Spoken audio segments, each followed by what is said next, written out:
अस्सलाम वालेकुम। सर्दियों का सीज़न तो सबको ही पसंद होता है क्योंकि सर्दियों के सीज़न में हमें तरह तरह के फ्रूट्स, वेजिटेबल्स खाने को मिलते हैं। इसके अलावा सर्दियों की डिशेस भी बहुत ज़बरदस्त होती हैं।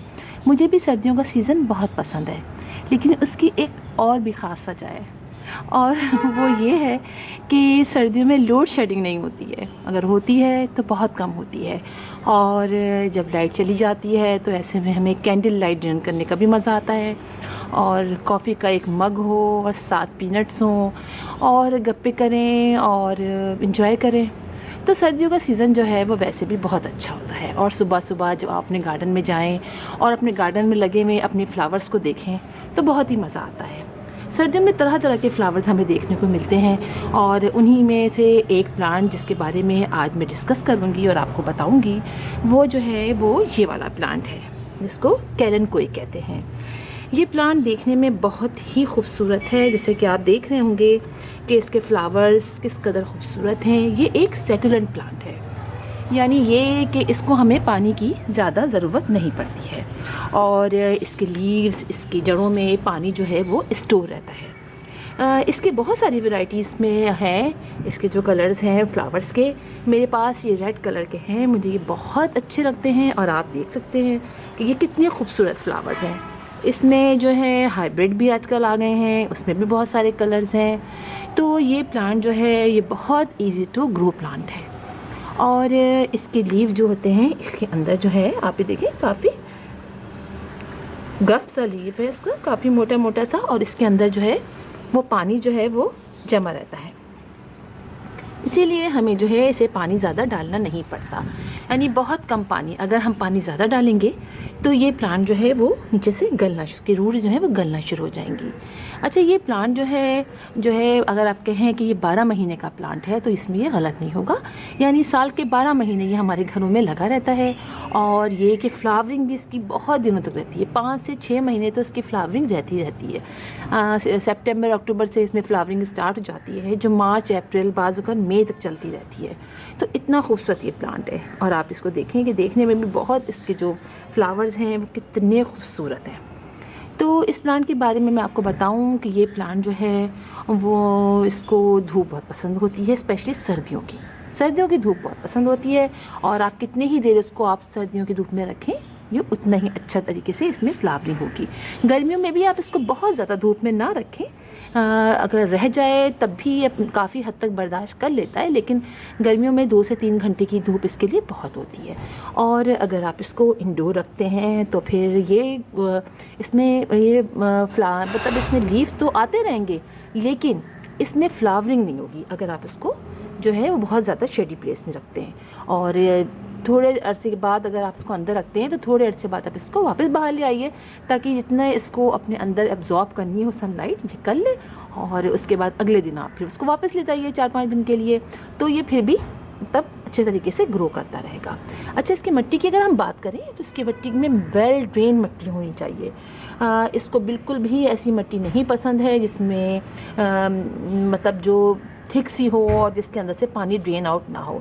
इसलिए ड्रेन आउट जो है वो पानी हो जाना चाहिए, जितना इसको लेना हो ले ले। और इसके अलावा सर्दियों में आप इसको 3 से 4 दिन बाद भी पानी देंगे तो कोई मसला नहीं होगा, इसलिए कि पानी कम देने से पौधे जिंदा रह सकते हैं, लेकिन पानी ज़्यादा देने से ये प्लांट की जो जड़ें होती हैं वो गलना शुरू हो जाती हैं।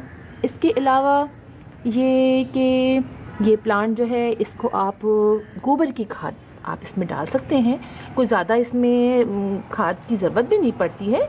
हाँ, लेकिन ये कि आप इसके अंदर अगर गोबर की खाद डालते हैं तो ये इसके लिए बेस्ट रहता है। अच्छा, इसको कटिंग के ज़रिए ग्रो किया जाता है, लीफ के ज़रिए भी मैं कर तो रही हूँ, मैंने एक जगह लगाया हुआ है, अभी चेक करूँगी कि लीफ के ज़रिए लगता है कि नहीं लगता, लेकिन मैं जो हूँ इसको काट के और इसको मैं लगा देती हूँ, तो ये बहुत आसानी से, कि जैसे कि ये ब्रांच है, मैं आपको दिखाती हूँ, जैसे कि ये इसकी ब्रांच है ये वाली, ये देखिए। अगर मैं इसको यहाँ से कट कर दूँगी, कट करके इस सारे नीचे की जो लीव्स हैं वो मैं रिमूव कर दूँगी, और इसको जो है फिर मैं मिट्टी में लगा दूँगी। चाहे तो आप कोकोपीट में लगाएं, कोकोपीट में बेस्ट रहता है, वैसे आम मिट्टी में भी आप लगा सकते हैं, लेकिन वेल ड्रेन मिट्टी होनी चाहिए। और आप इसको लगा दें और कुछ दिनों बाद वो ब्रांच जो है वो सही तरीके से लग जाती है। इसके अलावा इसके बाद छोटे छोटे बेबीज़ भी निकलते हैं, देखिए ऐसे ये निकला हुआ है। और इसी तरीके से मैंने ये एक प्लांट लिया था और उसके बाद मैं इसको कटिंग कर करके मैंने इसके कई प्लांट तैयार कर लिए। इसके अलावा देखें जब मैंने इसको कटिंग करके लगाया तो ये एक मेरा छोटा सा कंटेनर है, इसके अंदर भी मैंने लगाया और आप देखें इसके अंदर भी फ्लावरिंग स्टार्ट हो गई है। ये भी 3 से 4 घंटे धूप में रहता है। इसके अलावा मज़ीद इसके देखिए छोटे छोटे बेबीज़ हैं जो ये मुसलसल यहाँ निकल रहे हैं, ये निकल रहे हैं, ये मैंने लगाया था। तो ये इतनी आसानी से हमारे इसमें रह जाता है। और सबसे अच्छी बात ये होती है कि अक्सर ऐसा होता है कि हम पानी नहीं डाल सकते, तो ये ऐसे प्लांट है इसको पानी की ऐसे बहुत ज़्यादा ज़रूरत भी नहीं पड़ती है, क्योंकि इसके लीव्स के अंदर ख़ुद पानी होता है। ये सेकुलेंट प्लांट है तो ये आराम से पानी अपने अंदर जज़्ब कर लेता है, इसके अंदर रहता है और वो इस्तेमाल करता रहता है। इसी तरह मैंने एक छोटे से मेरे पास ये रखा हुआ था तो मैंने इसके अंदर लगाया और आप देखिए इसके अंदर भी ये छोटा सा जो इसकी ब्रांच लगाई थी ये लग गई है। तो आप देख सकते हैं कि कितने छोटे छोटे से पॉट के अंदर भी हम इसको लगा लेते हैं और ये इसके अंदर रह जाता है। तो ये इस तरह से आप इसको कर सकते हैं। इसके लिए छोटे बड़े पॉट, कोई सा पॉट हो आप उसमें यूज़ कर सकते हैं। बस चंद बातों का आप इसका ख्याल रखेंगे तो ये बहुत अच्छे तरीके से आपके घर में ग्रो करेगा। जब ये फ्लावर जो है वो थोड़ा सूख जाए, थोड़ा सा हो जाए, तो हम ये भी कर सकते हैं कि इसको यहाँ से कट कर देते हैं, तो मज़ीद नीचे से जो इसमें से ब्रांचेस निकलनी शुरू हो जाती हैं और उनमें जो है वो फ्लावरिंग स्टार्ट हो जाती है। तो इस तरीके से ये फ्लावर आप एक पॉट लाइए, अगर आपके पास है तो आप इससे 1 से 2, 2 से 3 और बहुत आसानी से आप इसके बहुत ज़्यादा फ्लावर, और देखने में भी बहुत खूबसूरत होता है। अब आप देखें कि इसके लीव जो हैं वो भी कितने खूबसूरत और शाइनी करते हुए हैं।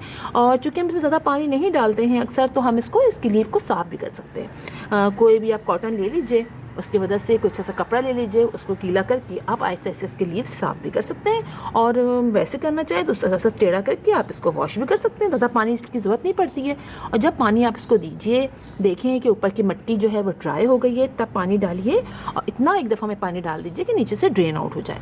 उसके बाद आप इसको छोड़ दीजिए और जब तक ये खुश्क ना हो आप इसके अंदर पानी नहीं डालिएगा। बस चंद बातें हैं इसके लिए और आप वो अपने घर में इस तरह इसको अप्लाई कीजिए। इन तब बातों को देखिए, आपके वहाँ भी इतने अच्छे तरीके से ये प्लांट लग जाएंगे। तो इंशाल्लाह फिर आपसे मुलाकात होगी किसी और वीडियो में। तब तक के लिए अल्लाह हाफिज़।